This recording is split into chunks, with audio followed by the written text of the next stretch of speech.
Eu sou a Arete Júlia, E eu sou a Tati. você está no Feminilidade Redimida e hoje a gente vai conversar sobre Sofrimento. sofrimento.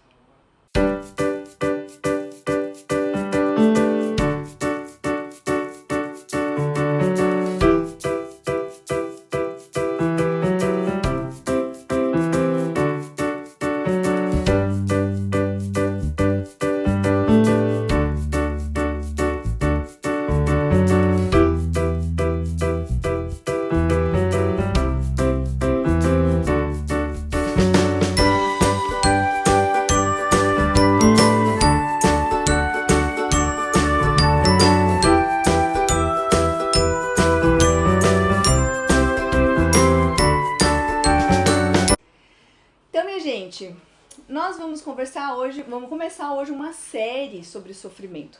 Não é apenas um vídeo, serão vários em que a gente vai tratar sobre o sofrimento. Por que, Tati, sofrimento? Porque é um assunto que é inerente ao ser humano, né? Seja homem, seja mulher, e aqui também a gente busca puxar um pouco a sardinha pro universo feminino, sempre, né? Mas é um assunto mais do que necessário, né?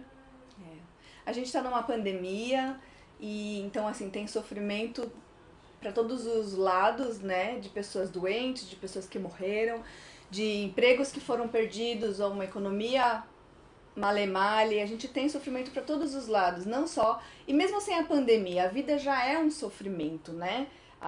O sofrimento já faz parte da vida humana. Antes da gente começar, eu queria dizer que tudo isso que a gente vai falar sobre o sofrimento veio de três episódios de um podcast do Dallas Theological Seminary, da capela deles, com a doutora Elizabeth Hall, que é professora de psicologia. Enfim, ela junto com a equipe dela, ela tem um currículo assim, gigantesco. E ela tem uma equipe de psicólogos, teólogos, filósofos, um monte de gente que faz pesquisas sobre essa pesquisa que ela falou, né, que ela está tratando aqui, é sobre o sofrimento com pessoas na fase terminal de câncer. E aí ela fez 3 pregações na capela de fevereiro, se eu não me engano. Eu vou deixar na descrição como que você pode achar, caso você queira ouvir ela em inglês lá pelo podcast. Mas então, vamos começar desde o começo, né? Já falamos um pouco por que a gente está falando sobre o sofrimento. E uma das coisas que eu achei muito interessante ouvindo ela é que tem uma maneira boa da gente passar pelo sofrimento e tem uma maneira ruim da gente passar pelo sofrimento. Não que o sofrimento a gente vai ficar super feliz, mas não é porque nós passamos por sofrimentos que a gente vai crescer. Né? Pode ser que o motivo da gente ter esse sofrimento e essa coisa ruim, pode ser que o resultado seja catastrófico. A gente pode lembrar de pessoas amarguradas na vida, de pessoas assim, rabugentas, né? Que chegaram no final da vida só reclamando e só falando dos infortúnios que passou. E aí a gente pode ver também, por outro lado, outras pessoas que passaram por coisas muito difíceis, né?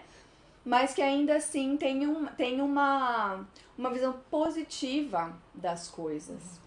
Hoje em dia a gente escuta muito assim nas redes sociais, lê muito sobre não romantizar o sofrimento, né? E aqui não é o nosso ponto, né? Não é o nosso objetivo romantizar o sofrimento.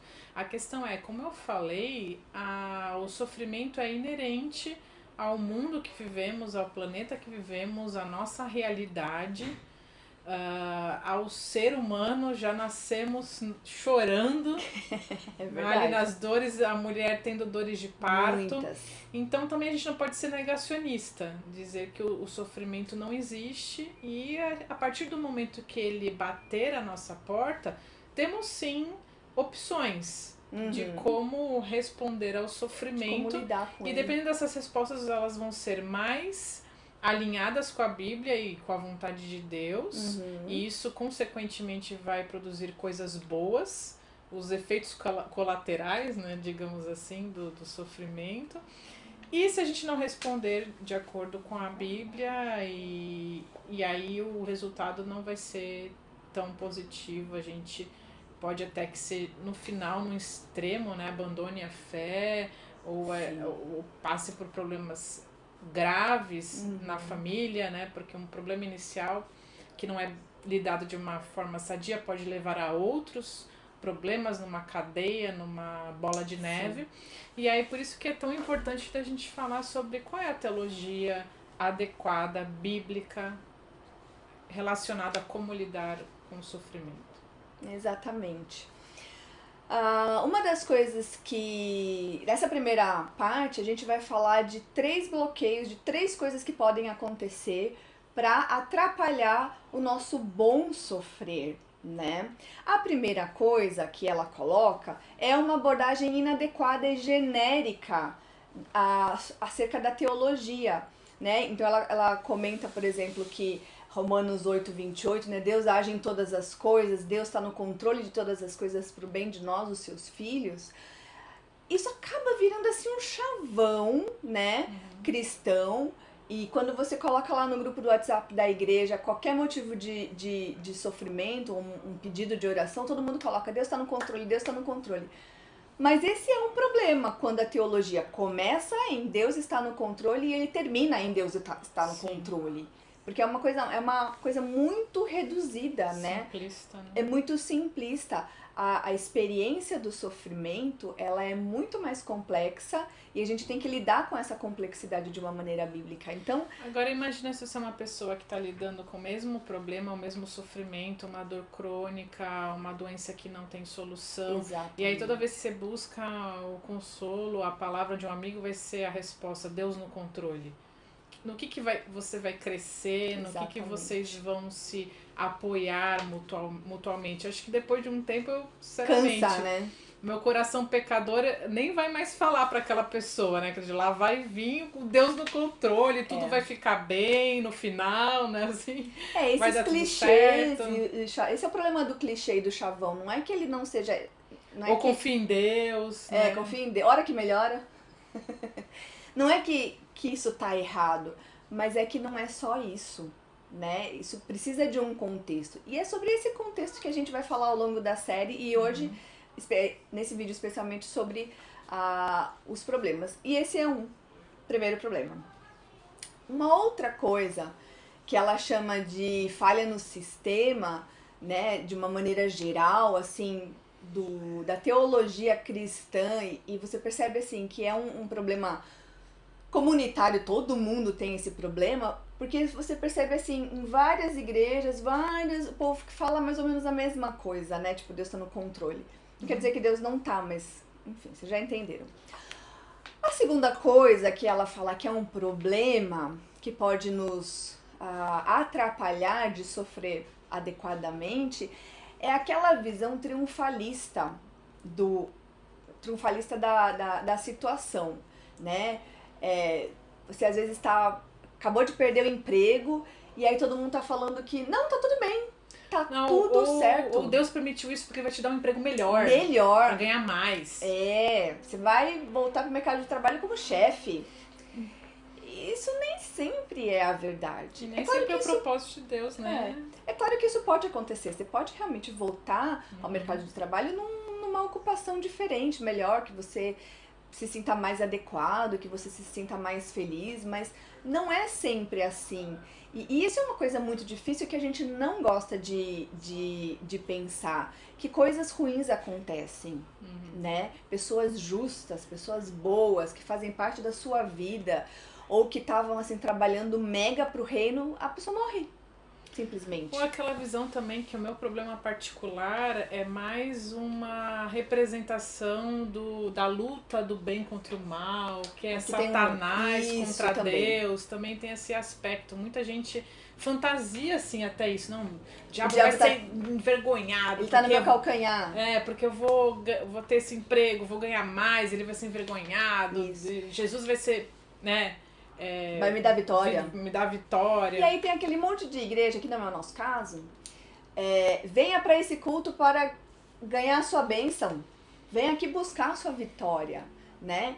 Então, lida A gente vai amarrar essa maldição, a gente vai... Amarrar o capeta, o tranca-rua da sua vida.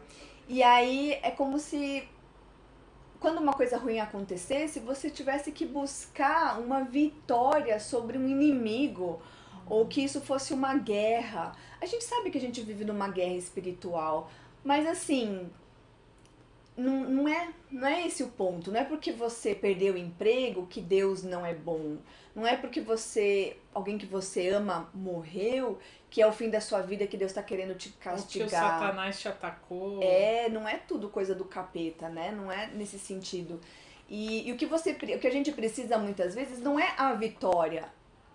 Porque, de qualquer maneira, Deus já deu um spoiler pra gente, falando sobre a escatologia, colocando os profetas e toda a literatura apocalíptica, falando que no final realmente o mocinho vence, ele vai voltar num cavalo branco, ele vai, retribuir a cada um que fez o mal, ele vai condenar os perversos e tudo mais. Esse spoiler a gente já tem.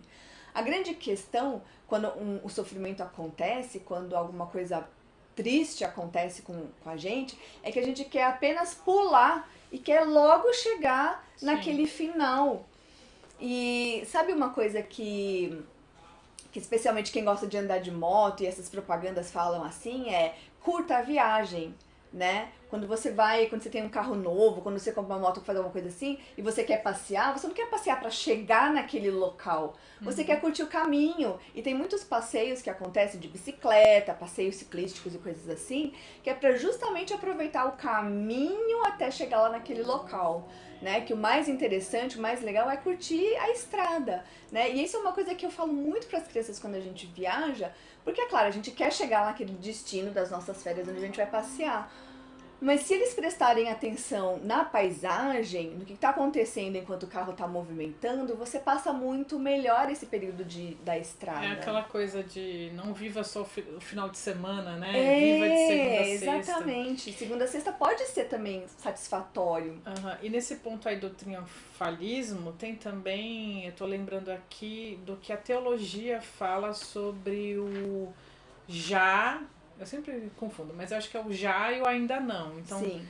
Cristo já disse que vai voltar vitorioso, que vai julgar todas as nações, que a igreja vai reinar eternamente com Cristo. Sim. Toda aquela coisa aquelas promessas, apocalíptica, né, do futuro, né? Não vai ter mais choro, não vai ter mais tristeza, não vai ter mais problema, não vai ter mais doença. Mas o que fazer nesse período do ainda não, né? Ainda não aconteceu tudo plenamente. isso. Estamos aguardando, temos a promessa, temos a realização parcial das coisas que Deus prometeu. Mas como viver esse meio tempo? Com certeza não é de qualquer jeito, com certeza tem uma forma que agrada mais a Deus e outra que agrada menos a Deus. E aí esse é o nosso empenho também de analisar, de entender quais ferramentas, quais recursos a Bíblia nos deu. Né? Exatamente. E a coisa linda que existe na Bíblia e na revelação de Deus é que ela não apenas fala pra gente tudo aquilo que ainda não aconteceu, mas que a gente tá esperando, mas ela nos dá ferramentas e ela fala muito sobre o agora, porque nós temos Deus presente na nossa vida, ele já é o Deus conosco, né, que encarnou, e ele tá com a gente durante todo esse momento. E a gente não tem que viver a vida só pensando no futuro, que Deus vai voltar, que Jesus vai voltar. É claro que a gente sempre tem esse anseio e a gente ama esse dia e a gente espera esse dia. Mas isso não quer dizer que a gente pode descuidar desse período de tempo, né? Tem que ser as duas coisas. São duas coisas que andam de mãos dadas. Inclusive, esses dias eu estava conversando com o Márcio, a gente vinha conversando no carro, e eu estava lembrando daquele versículo que Paulo repreende alguns crentes da época que achavam que Jesus ia voltar que não estavam dia trabalhando? seguinte. E aí essas pessoas pararam de trabalhar. E aí, Bonito. Paulo falou assim, meu, se você não quer trabalhar, você não vai comer, você tem que trabalhar, você não vai viver de assistência da igreja, você Sim. tem que produzir, você tem que se Sim. sustentar, você tem que, aliás, ajudar outros Também. ainda que por algum motivo não conseguem trabalhar, não conseguem seu próprio sustento. Então, assim, o cuidado da vida espiritual, com olho nas promessas do futuro, mas a gente não pode esquecer da nossa vida aqui material, que a gente precisa comer e que a gente precisa dar uma resposta para o sofrimento e aquela doença tá doendo na pele, que existe, que você toca, né? Que você sente a dor no estômago, você sente, enfim, seja lá Sim. qual for o problema físico, ou que não seja físico, que seja o emocional se abate e também tem efeitos, né, psicossomáticos, então o corpo treme, a gastrite dói, o coração palpita, então são coisas do Reais. aqui, do agora que a gente precisa Exatamente. lidar. Exatamente, exatamente. Uma das coisas de você ficar pensando só no futuro e não trazer, e não viver essa realidade do sofrimento, é que a gente perde de vista livros inteiros como Jó, Eclesiastes, que é aquele... Eclesiastes é um livro muito engraçado, né? Porque eu lia ele assim antes, logo no começo da fé, eu falava, nossa, essa pessoa precisa de Jesus, né? Não tem nada desse sentido. Como assim, Elias? Não conhece Jesus, não é possível. Mas ele fala justamente sobre esses momentos, essas encruzilhadas da vida, esses becos sem saída, que você fica assim, nossa, nada faz sentido, pra onde eu vou, o que eu faço agora? E isso é muito realidade na vida humana, né? A gente tem muitos momentos em que a gente se sente sozinho, desamparado, sem saber o que fazer, questionando tudo e todos. Eclesiastes fala sobre isso. E, e o que seria da gente, dos filósofos, dos pensadores, sem esses momentos, né? Não teríamos pensadores, a gente ia olha ficar que ali mundo só triste. na superfície, aquela coisa assim. Só na superfície de tanto. Oi, tudo bem, tudo bem. Oi, tudo bem, tudo bem. Né? E também Lamentações, olha só, Lamentações, um livro todinho que tá lá na Bíblia, só falando sobre o lamento, sobre a dor e a tristeza de passar por esse momento de dor e sofrimento que foi lá o cativeiro. E não somente isso, mas 1 Pedro e 2 Coríntios também. E a Bíblia, então, de fato, a Bíblia está recheada, e Salmos mesmo, né? Quando ele fala de todo um processo, de toda uma... de um círculo, de uma situação que pro salmista se fechou, ele tinha um problema, ele foi até o fundo do poço, mas depois ele olhou de novo para Deus, e os salmos mostram esse processo. Se a gente não souber como que a gente faz esse processo, como a gente sofre esse processo, a gente perdeu um monte de coisa que a Bíblia coloca pra gente. Nós não somos apenas vitoriosos lá na frente. Deus quer que a gente passe por toda a nossa vida de uma maneira consciente. A gente pode cair, que nem você falou no primeiro item, né, Deus está no controle, de a gente reduzir e tratar o problema de forma simplista. A gente pode também achar que é consequência de pecado. Sim, que nem os amigos de Jó. Com certeza você fez alguma coisa. Cavoca aí que tem algum pecado. Quantos conselhos eu nunca dei, né, mas assim... pra ninguém esse tipo de conselho, mas quando a gente ouve falar de pessoas que ouviram isso, não, você tem que orar pedindo pra Deus revelar qual que é o pecado escondido, qual é o pecado que você tá fazendo que você não sabe. Às vezes realmente tem relacionado ao pecado, sim. Pode ser que tenha, sim, mas não é regra. Não é a regra. Não é toda doença que é, né? Não é todo problema, não é todo sofrimento que seja, né, consequência de um pecado. Então... E a gente vê mesmo assim, principalmente de igrejas pentecostais, quando fala assim, você orou, não resolveu, você não arrumou emprego na semana seguinte, você não foi curado, então você não tem fé. E aí, além do problema que a pessoa já está passando, que é o motivo da oração, ela tem mais uma culpa, porque ela não teve fé suficiente. E agora, então, depois ela orar, ela não ter o que ela pediu na oração, a culpa ainda é dela. Então, quer dizer, é um sofrimento em cima de um sofrimento. E a gente precisa pensar sobre isso. O terceiro ponto que ela fala, a partir do pressuposto que aquela pessoa que está sofrendo, ela tem alguma tensão naquilo que ela tem uma tensão de fé, ela tá duvidando que Deus é bom, duvidando que Deus existe, ou ela entrou naquela vibe do se Deus é bom e se Deus existe, eu não deveria estar passando por esse sofrimento, né? Ou a pessoa interpreta o lamento, às vezes uma palavra mesmo de amargura, de tristeza, assim, como se a pessoa tivesse Falta de prestes a abandonar a Deus, a abandonar a fé, né? E aí eu lembro que uma vez eu fiz uma devocional do Piper, desses... acho que era do Alegria Inabalável, ou alguma coisa... Não, acho que era do Ask Pastor John, que é Pergunte pro Pastor John Piper. E aí ele falava sobre essa questão das palavras jogadas ao vento, que muitas vezes ele passou por circunstâncias de amigos que falaram coisas duras até, coisas difíceis de serem ouvidas, né? Até a questão do Deus, né? O porquê, o pra quê, eu não consigo enxergar um palmo à minha frente. E eu li recentemente o livro do C.S. Lewis, Anatomia de uma Dor, que ele escreve justamente depois que a esposa falece. E vocês, não sei se vocês conhecem a história dele, mas foi uma história muito inusitada, assim, tentando resumir bem a história. Ele tinha uma amiga que morava nos Estados Unidos e era casada com um cara super rico, e ele era abusador, traía ela N vezes, e aí ela decide sair desse relacionamento e ir pra Inglaterra. Só que ela precisava de um visto para ficar na Inglaterra. Aí nisso Lewis casa-se com ela. Eita. Para ajudá-la nesse processo. Aí o que acontece? Eles nunca, nesse período, não moraram juntos. E aí o que acontece? Ela descobre que tem um câncer gravíssimo. Está prestes a morrer.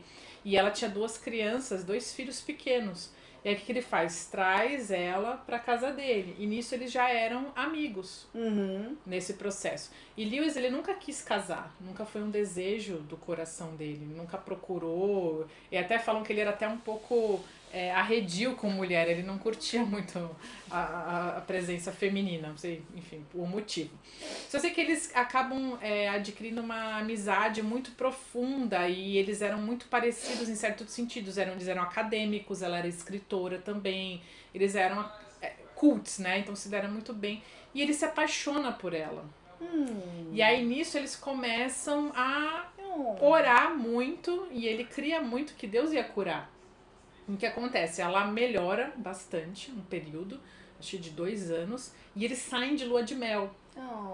Aí, que fofo. E aí Lewis, eu acho que aos 60 e poucos anos teve sua primeira relação sexual, porque ele nunca foi casado, nunca... e sempre foi anglicano, né? Sempre teve essa questão de se guardar assim, pro casamento.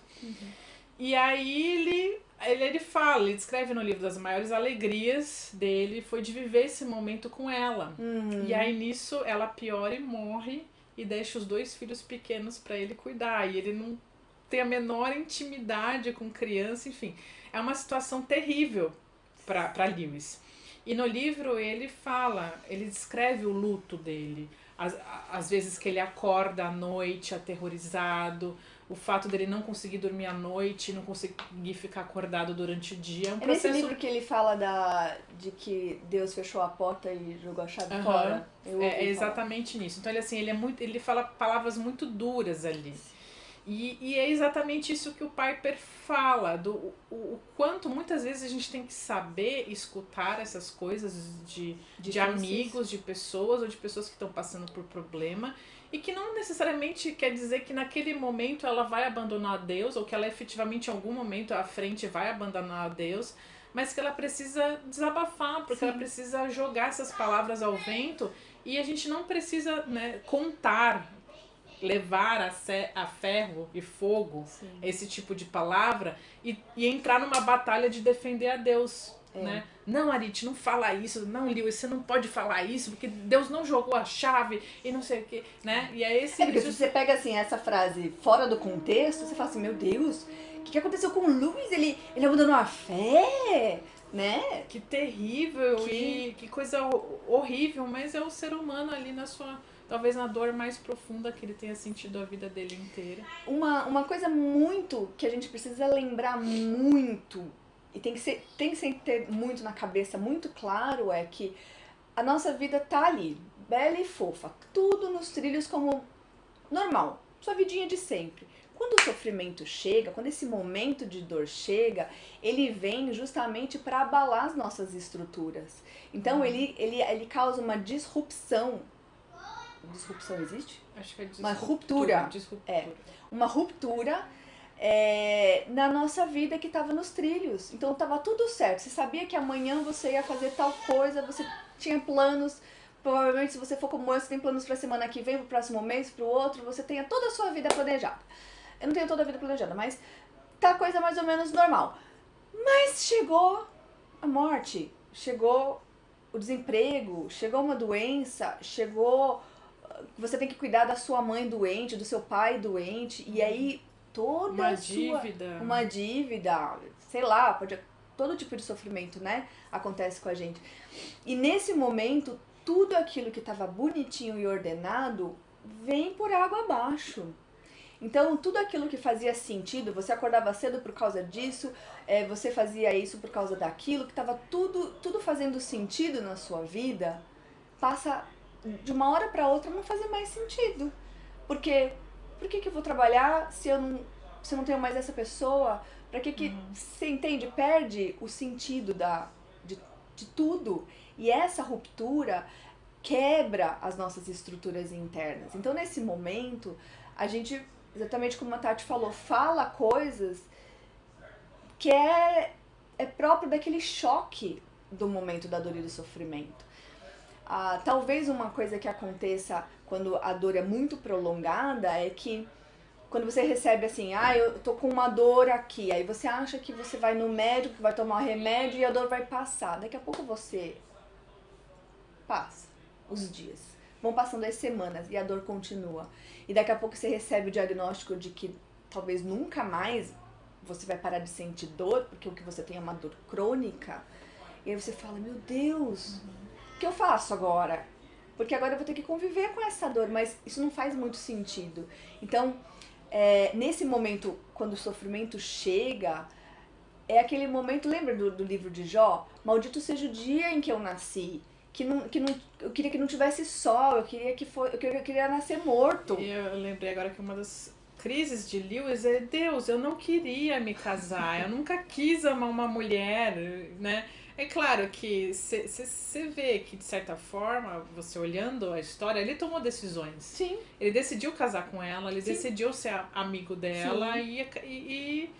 Mas não era planejado, né? Mas não era uma coisa que ele planejou pra vida dele, né? Aconteceu. E às vezes é assim, que ninguém planeja, daqui a 2 meses eu espero morrer, daqui a 3 meses eu espero que alguém da minha família morra, ou alguma coisa assim aconteça, né? Mas a gente tem que pensar sobre isso, não de uma maneira, não morbidamente, mas a gente tem que se preparar para isso. Porque isso é um dos pontos principais dessas 3 coisas, desses 3 pontos que interferem no nosso bom sofrimento e passar pelo sofrimento na vida, que é inevitável. Isso tudo tem a ver com a nossa fé, de como que a gente está se preparando ou não para os momentos difíceis da vida, que vem com certeza. Porque o sofrimento não é assim, será que um dia eu vou passar pelo sofrimento? Será que algum dia eu vou ter alguma decepção? Será que alguma amiga alguma vez vai me trair? Será que o meu casamento vai ser só flores? Não é assim, você não pensa, eu vou casar pra ter problemas, eu vou fazer essa amizade porque eu quero que ela me traia. A gente não pensa nada disso, a gente planeja sempre o melhor, eu quero casar pra ser feliz, eu tô formando amizades porque eu amo pessoas, e a gente nunca tá planejando de fato o sofrimento. Mas o ponto é que ele vai acontecer. A gente não sabe quais são as circunstâncias que nos esperam, né? A gente sabe que Deus está no controle, claro, sobre todas as coisas, mas a gente tem que se preparar para esse momento. E uma das coisas interessantes, que a gente está falando do terceiro ponto, né? O ponto principal para quem está sofrendo não é, muitas vezes, na pesquisa dela, que a pessoa estava duvidando de Deus. Quem estava do lado, a pesquisa mostrou isso, que as pessoas, a família, os amigos de Jó, estavam falando, eu acho que esse Deus aí, ou você errou, ou Deus que errou. Os dois sem errado, sem pecado, sem coisa ruim, não dá. Ou foi você que errou, ou foi Deus que tá te castigando, ou que Deus não é bom. Isso era uma coisa que as pessoas que estão ao lado de quem sofre pensa, mas quem sofre de fato tá preocupado. E agora, o que eu vou fazer? Como que eu vou passar por esse sofrimento? E ela inclusive fala que a Bíblia ela se ocupa muito mais não em defender que Deus é bom e que Deus continua sendo bom e que ele é Deus em todos os momentos, apesar de eu gostar muito daquela música do Baruch, mas ele fala muito sobre como que a gente vai passar por esse sofrimento, como que a gente vai viver esse luto, essa perda, essa dificuldade, esse deserto na nossa vida, né? E uma das coisas que ela colocou que é muito interessante é que essas pessoas queriam saber como que eu me relaciono com Deus nessa situação. As pessoas que estavam assim prestes a morrer, você deve ter ouvido já relatos de pessoas que eu conheço a história de uma pessoa que quando recebeu o diagnóstico que o câncer era terminal, que não tinha mais o que fazer, a pessoa chamou toda aquela lista de desafetos da vida inteira e foi se resolver com a pessoa. Chamou, vem cá, quero falar com você. Aí conversou com essa pessoa. Aí chamou o irmão, todo mundo, e foi resolvendo a sua vida com todo mundo. Pra ela chegar no final da vida sem peso. Chamou todos os netos, chamou todos os filhos, chamou todos os amigos, conversou com todo mundo, botou a casa em ordem, e aí então ela estava pronta para ir embora, né, para partir. E isso e você percebe assim, Jesus passou por aqui, porque para fazer para resolver esses casos, para a pessoa falar o que falou e ter essa disposição que ela não teve a vida inteira, ela entendeu as coisas importantes da vida, né? Isso é uma coisa muito importante, porque muitas vezes nós que estamos do lado dessas pessoas que estão sofrendo, a gente pode ser que nem os amigos de Jó. Um peso, né? Um peso. Então, vamos pensar sobre esses 3 bloqueios para o bom sofrimento, para a gente não ter isso nem na nossa vida e a gente não ser esse peso e essa coisa ruim para quem está sofrendo ao nosso lado, né? Para que a gente seja uma bênção e para que a gente também se prepare para os momentos de dificuldade. Acompanhe a gente nesse segundo vídeo. Isso, dá o seu joinha. Obrigada por chegarem aqui até o final. Beijo pra vocês e até.